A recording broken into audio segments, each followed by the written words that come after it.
Welcome to the Soul Happy Success Show. Coach Rebecca here. And today's podcast is brought to you by a podcast conversation I had recently when I spoke about being like a child with a bank account. So stay tuned for that story. And today, let's talk about money. As entrepreneurs, we absolutely cannot afford to avoid this topic. You see what I did there? You see what I did there? So I want to share with you where I've been and how it's going, because I think that through sharing is the only way that we don't feel so dang alone in this, right? So I had on my Instagram for what felt like the longest time five-figure debt to five-figure months, because I was so dang proud of myself. I'm not gonna lie, but I want to share with you what I learned along the way, why I now feel like a child with a bank account, and some ways that you can shift your perspective too, so that we can all grow in this together, because that's all what it's about. It's about growing in this together. So in my house growing up, money just wasn't really spoken about. And I think that that's more common than we would assume. It's a real taboo topic. And when you're kind of in the middle, like we weren't millionaires, but we weren't broke, then we never really went without. It wasn't a huge topic of conversation. It was definitely a point of tension. As adults, we can all now understand that. Bless my family, bless my parents, right?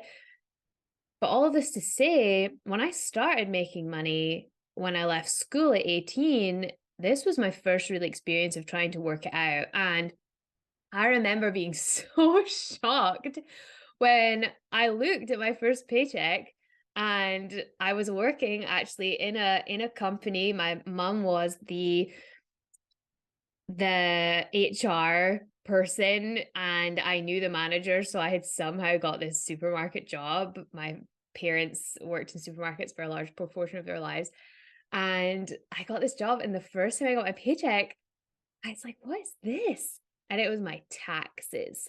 I could not believe how much I had to pay in taxes, and it was this jaw-dropping conversation with my mom, and I recall it so vividly.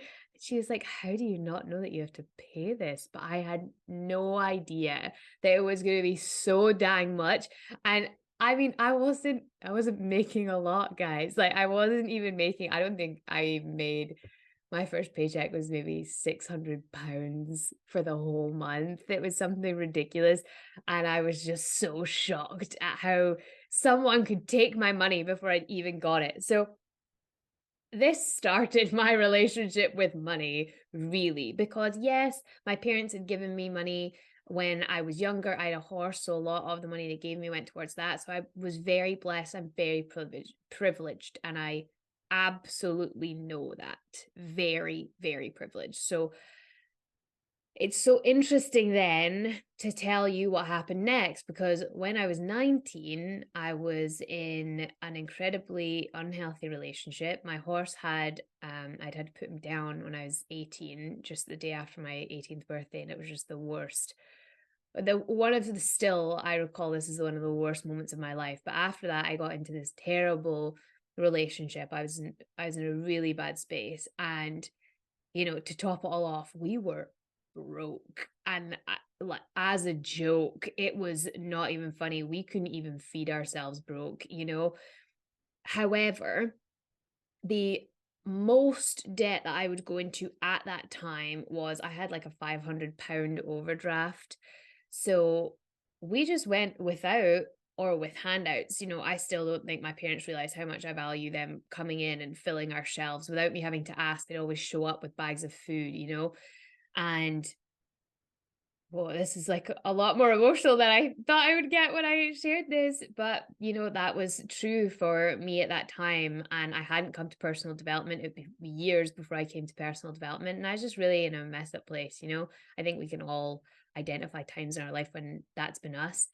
And having no money just shakes the safety. Any of the safety you do have is shaken when you don't have any money. So I then did get out of that relationship, but the money relationship I stayed in. So I continued to use my overdraft, which was very normal for my circle and my circle of friends. We were always saying we maxed out our overdrafts. We didn't have any money, and I then chose to travel, which was obviously what you do when you don't have any money, right? So I went to New Zealand and Romania and Italy and Jordan and the Czech Republic and Vegas. And this was, years later. So we're speeding up the timeline, but interesting, eclectic mix of places to go, especially when you're broke, right? And at this point, I discovered loans and credit cards. So I had this like on and off relationship with my overdraft. And then I saw loans and credit cards and knew that I could get them so that I could travel and I wouldn't have to worry about it and I could live my best life and it would all look so fancy from the outside, but no one would actually know. And I don't know how many people on social media are living like this. And my heart goes out to you because that was 100% me. And I'm here to own up to it. But that was the first time that I hit 5 figures in debt. I was £10,000 in debt, which is more in the US. So if you're listening to this because you've come into my world since I've moved to the US, or if you're listening to this as a US citizen, more than, $10,000. And then I proceeded to pay it all off in the pandemic. Oh my gosh. I paid all of it off in the pandemic. I'd been paying little bits and little bits after I'd come back from all my travels and was trying to still find myself, but was also trying to escape to other countries to find myself. But I came back, I paid off the debt in the pandemic. And then in the pandemic, after I paid off all the debt, I thought, this is a really good time to invest in me. So that's when I had found personal development. I had found a coach that I was really interested in. I invested over £6,000,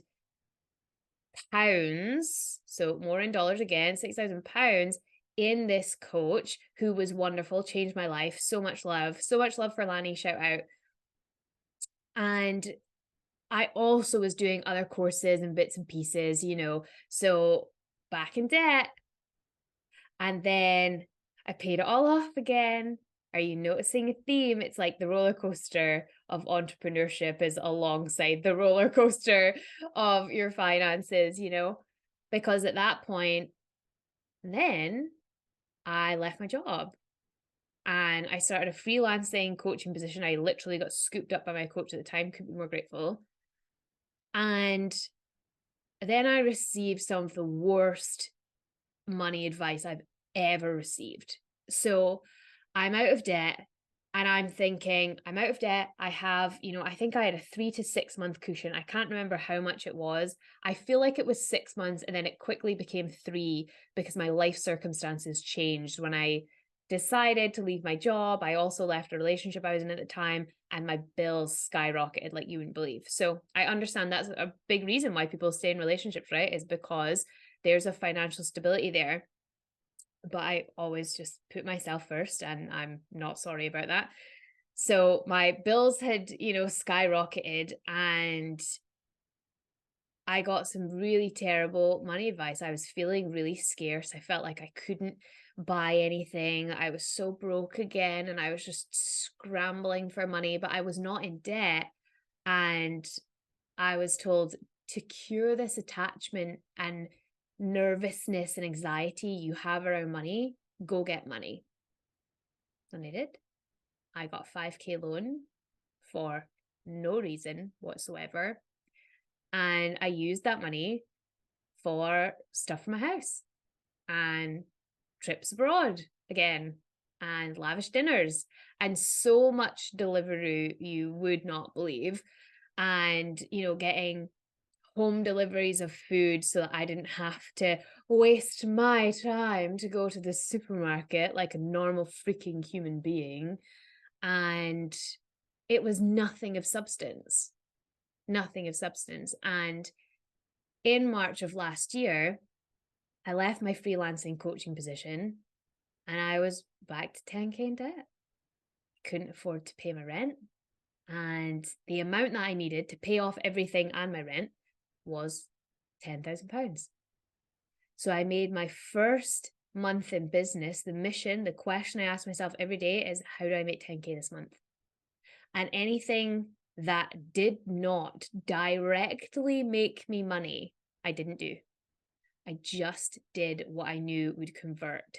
And I launched a group coaching program and I made the 10K and I promised myself that I'd pay it all off.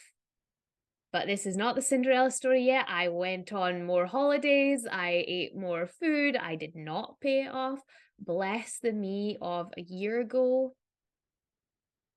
So now you're probably asking yourself the question, this is very dramatic, Rebecca. So what changed between then and now for me to sit here and very proudly say that I am debt free? We are debt free, myself and my husband.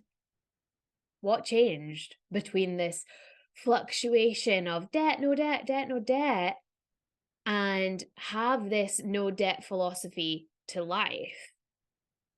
One was I got married. I don't know if you've heard about how wonderful my husband is, but if you've been here for any length of time, you will know that I have married a superman and I'm so fortunate. But I came into our marriage with this debt that was like the weight of the world on my shoulders into our marriage. And my husband and I never really spoke about the extent of my debt while we were dating. We had this amazing conversation. This is going to sound so lush, but we had this amazing conversation one night in Rome because obviously I spent all my freaking money to get there. And we had this amazing conversation about both of our opinions on finances and what our thoughts were and where we were going. And it was the most beautiful conversation. It was the most open I'd been with finances with anyone. But I still didn't tell him the full story, did I? So we had to have that when we got married. We spoke to my husband and now our financial advisor, and he said, you have to speak about money. He was like, this is something I say to everyone that's just gotten married. And he gave us a sheet of questions to talk about. And I still remember this like off-white sheet. And we went through them, and dear Lord, it was a game changer. So that was one of the things that changed. But I don't believe you need to get married. So don't just decide to get married so you can fix your money problems. That was just a real catalyst for me. The second thing that opened up in me was to get the advice that I needed. And I think this is so interesting as a conversation between entrepreneurs because we will get the advice in everything else. We'll get the advice with strategy. We'll get the advice with our mindset. We will pay so much money for a mindset. It's insane. So we will spend the time and spend the money and give the energy to the things that seem really exciting. But when someone talks about looking at your money, unless it's just manifest it, unless it's someone that's telling you, oh, this money is going to roll in if you just listen to this meditation. I stopped listening to the people that said just manifest it. It doesn't mean they're wrong or bad. It just means that I wasn't taking the action in alignment with what they were saying. I wasn't listening to the freaking meditations every day, that's for sure. So take that with a pinch of salt. But I wasn't looking after the money that I had. So I had to start listening to the people who were showing me how to make, how to keep, and how to grow my bank account and my investment portfolio. So what tangible things do I do now that will help you? Because this has all been about me. I appreciate it. So thank you for your time, right? But the reason I told you this story is because I believe that we all can identify parts of it in ourselves, right? That roller coaster you maybe feel with money, that, oh my gosh, thank goodness someone has filled my shelves because I'm broke, or this influx of money out of nowhere where you just think, oh my gosh, that's so great. Or that time you did pay off the debt and it felt so good, but you've gone back in. Maybe there's a place that you can relate, right? And I want to teach you some of the things that I did that really helped. So, first of all, if you're in a relationship, you have to communicate. over money. There is no right way, there is no right time, unless it is just do it and do it right now. That is the only time. All right. It's one of the most valuable conversations you will have. There is, yes, you absolutely could find a structure, find a bunch of financial questions, legit just Google money questions to ask your partner. And I'm sure that Google will provide for you, right? But it's one of the most valuable conversations that you will have. It doesn't even need to be structured, it just needs to be calm. So all you do in going into that conversation is, I'm going to choose to be calm in the whole conversation, no matter what comes up, even when it's hard, even when it's scary. Those are the most incredible conversations you'll ever have. Communication with your partner is absolutely key. But if you're a single Pringle, or you're a little nervous to have that conversation with your partner, you still have to have this conversation with yourself. So these are a couple of things that you can think about when it comes to your finances. What are your financial goals? What are they? What do you want to do with your money in the future, right? Where are you right now? Look at your numbers. Nothing more soothing for me than looking at my numbers. I 100% live by this. And then how do you bridge the gap between the two? So those are very strategic questions. But the one that I really want to share with you the most is, what are the important financial investments in your life? Which brings us to why I feel like a child with a bank account. It's not because I'm reckless with money anymore. I certainly used to be. I would see a shiny object. I'd see a holiday as if, you're a child at an abroad market and you see a dog and it flips over and it lights up and it barks. You just want it. That's how I used to see money. But now I connect that deeper desire of, remember when you were a child and you saw something that you just really wanted? And you wanted it for a long time. This is not like you're passing by a market, like maybe you wanted a bike. That was never me. Maybe you wanted, I want a horse, like very different. Okay. So maybe, it could be like you wanted that horse and then you got it and you just thought this was the best thing in the entire world. That's how I feel about spending my money now. I see money as fun now. I spend on the things that make me happy. And yes, that is food. Yes, that is fuel in our car. Yes, it's our insurance that keeps us safe. It is growth events. I just joined a new high performance mastermind. You will hear more about it with Brendan Bouchard, and I'm excited to share.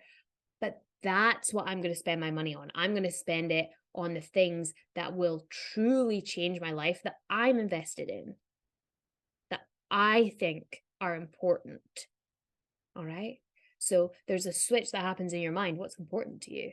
A roof over your head is going to be important. Food in your belly is going to be important. Time with your friends and family, important. Maybe you're doing some fun stuff, which includes money, And this changed the game for me. It was the concept of having fun money. Fun money. Okay. It is a set amount that I would have each month. Mine is $50. It has been $50. Well, while I was getting out of debt, it was $50. It is still $50, even though we're out and we're building an emergency fund, right? $50. And yes, we've changed from UK to US. My husband's Texan, just to catch up. And I spend it on coffee with friends, on books that I am interested in, on short courses that I fancy. I will spend on things that make me happy and excited and that are fun for me. And I had one of my clients actually shared this in a call lately, and she has £100. She's back in the UK, that she keeps in her purse all the time. And she says she repeatedly spends it in her mind, which tells her energetically that she can afford whatever it is. She can afford it. The money's there, but she's just choosing not to spend it. And I thought that was just such a great extra nugget that I want to pull in for you. So shout out to my clients for being badass. And to close, I want you to imagine that you had this fun and enjoyment around money. How would your life be different if you could actually enjoy it, right? And our power question to end on today is, how can you start having fun with money without spending more of it? That's going to light up the brain, because the way that you feel about money is not correlated to how much you have in the bank. You will see people that are deeply in debt that feel like they'll spend all their money and they feel great about spending it. It's not correlated to how much they have or how much debt they have. It's wild. And then you have some people that have so much money. Like, I believe that Warren Buffett moved for the first time last year, maybe. One of the richest men in the world was living in this tiny little subdivision, like crazy, right? Wild. So, how you feel about money is not correlated to how much you have in the bank. So, ask yourself, how can you start to feel about your money? How can you start having fun with your money without spending any more of it? And we're going to do a part 2 on this episode to dive even deeper into a tool that has changed my relationship with my husband and myself, which is a budget. So tune in for that next week.